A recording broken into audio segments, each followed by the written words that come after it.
بسم اللہ الرحمن الرحیم۔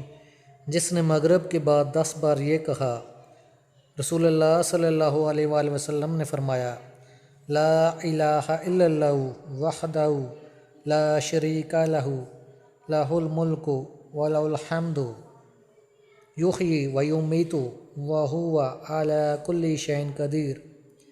ترجمہ: اللہ کے سوا کوئی معبود نہیں، وہ اکیلا ہے، اس کا کوئی شریک نہیں، اسی کے لیے بادشاہت ہے اور اسی کے لیے سب تعریف ہے، اور وہ زندہ کرتا ہے اور موت دیتا ہے، اور وہ ہر چیز پر پوری طرح قادر ہے۔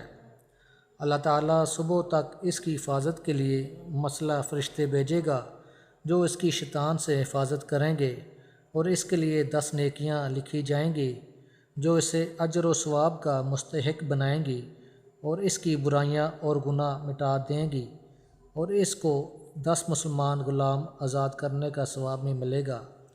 جامع ترمذی کی روایت ہے۔ مزید ویڈیوز دیکھنے کے لیے چینل کو سبسکرائب کر دیں، ساتھ ہی لگے بیل کے بٹن کو بھی دبا دیں۔ جزاک اللہ۔